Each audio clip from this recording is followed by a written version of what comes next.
Now we have on the line, live from the Senate, Rappler multimedia reporter Dwight De Leon with House Prosecutor Congresswoman Leila de Lima. Dwight? Magandang hapon sa iyo, John. Yun nga po kasama natin ngayong hapon dito sa Senado, si Congresswoman Leila de Lima, one of the 11 prosecutors in the trial of VP Sara. Congresswoman, pag nakausap natin yung prosecution, they always speak positively about the prosecution's performance, and of course, that is expected. But where is this confidence coming from? Sa tingin ninyo, saang bahagi nag-perform strongly ang prosecution, especially in the first week of the trial? First, let me greet you. Yes, let me greet you, Dwight, and also to you, John, over there at the studio. Good afternoon, and good afternoon also to the viewers. We are confident that, week one was really a very successful one. It is a good week, good start, very good start on the part of the prosecution. It started with that very powerful opening statement of the lead prosecutor, Jinky Luistro. And then you have the presentation of our first witness in the person of senior agent, NBI senior agent John Marcalilong on the authentication of the videos. And he was subjected to cross-examination. And his testimony was not at all destroyed or was not at all tainted by anything during the course of the cross-examination. It was a very clear presentation with a witness who knew what he was talking about, who knew what he was doing, who knew about these things, about forensic analysis, forensic investigation, etc. And really, the tapes, the videos were authenticated through his testimony. And that is the very foundation of Article 4. The contracting for the assassination of the president, the first lady, the former speaker, and also grave threats. That is the very foundation of the article. So the next witnesses, including the second one we intend to present this afternoon, today, is to building on that foundation, because Agent Kalilong was just the first witness who laid down the foundation. So it was a very good week, especially that even during questioning by individual senator judges, he never broke, and he was able to answer the questions clearly and showing his expertise on the matter, and showing he's a very logical, he's a competent investigator. Congresswoman, I know you cannot divulge merits of the case, but siguro could you just articulate why is it important to have 3 witnesses from the NBI na ipepresenta ng prosecution? Because yung una nga, si John Mark Kalilong, but you're also presenting Lotok, and you're also presenting NBI Director General Melvin Matibag. Siguro, konting details lang, ano yung difference sa flavor nung ipepresenta nilang testimony compared to JM Kalilong? Of course, I cannot go into the details, but generally, the testimony of both Attorney Jeremy Lotok and also NBI Director Melvin Matibag would be more than corroborative. They would be complementary. It would not be repetitive, and they would be deeper in scope and treatment, because it now goes into the investigation itself of the NBI into those public statements, the threat statements of the Vice President.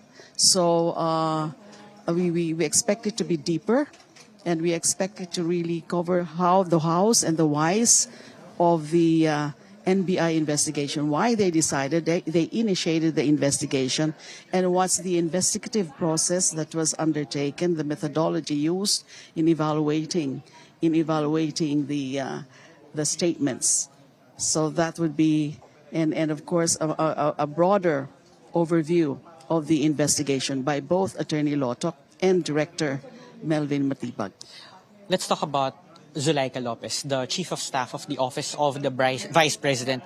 What does she bring to the table that it is important for the prosecution to call her in as a witness? Again, I cannot delve into the details, yes, but we have to confront what they were saying, or we might confront what they were saying about that something triggered, that it was the kind of treatment or the alleged violations that were committed in the course of the detention, because she was declared in contempt with the Committee on Good Government and Public accountability, that she was treated well, no such violations. If any violations occurred, it was on their part because of, visitors overstaying, staying overnight in the detention area. So that would be part if Attorney Zuleika will be presented at all. You have to remember also, you have to take note of the fact that the prosecution actually conducts an assessment or evaluation of the status of the case after each witness. So that's when we are able to determine who is the next witness to be presented, or whether at all another witness would be, or witnesses would be presented. So it is not something categorical, it's not something definitive. It all depends now on the testimony, the prior testimonies of witnesses before deciding to present Attorney Zuleika Lopez. Because you will note that she can only be a hostile witness. She is expected to be a hostile witness, and therefore she has to be handled accordingly. Procedurally, Congresswoman, I think you can answer this. Kapag ba hostile witness, how is her treatment, paano magbabago yung treatment sa kanya? Ano yung nuances ng pagiging hostile witness na iba mula sa pagiging regular witness? Kapag hostile witness ka, pwede kang yung examiner, the one presenting her, would be allowed to ask leading questions. Ordinarily, leading questions are not allowed, whether on direct examination or cross-examination. They're not allowed.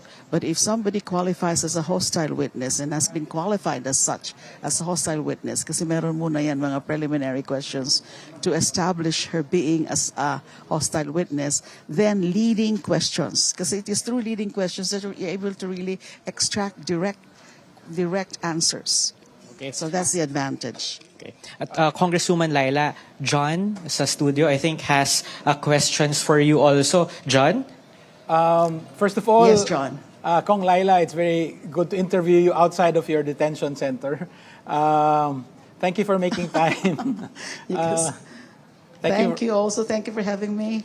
Thank you for making time for us. Kong Leila, I noticed that in the pre-trial order, Zuleika Lopez is listed as witness for the prosecution number 24, but under Article 1, right? So 2 questions about that. So right now you're litigating Article 4. Napabilis ba? Nauna yung pagtawag sa kanya because of the way the defense handled themselves during the cross-examination, showing the video? And number 2, we will expect to see Attorney Zuleika again when you take up Article 1? Okay.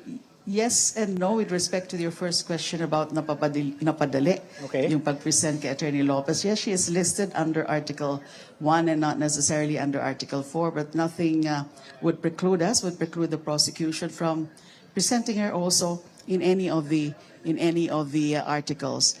Now, there was this initial decision to present Attorney Lopez because, to confront certain things about the conditions of her detention, the supposed trigger also, including the Operation Romanov, that is the one being cited by the defense as the supposed trigger for the threats, when that this can probably explain the behavior, the conduct of the Vice President, but it cannot justify that such act of threatening to assassinate the President, the First Lady, and the former Speaker. So it's just an evaluation, an initial evaluation that perhaps at this point we can already present Attorney Zuleika. But as I was saying earlier, it really all depends now on how the earlier testimony, like Attorney Lotok and then Director Matibag, would fare and would be able to cover, so that we would have a final decision as to whether or not Attorney Lopez would be presented at all. Thank you, Kong Leila. I know that you really have to go, so we would like to thank you for your time. Yes. Thank you very much, Kong Leila, and all the best with day 4 of the trial.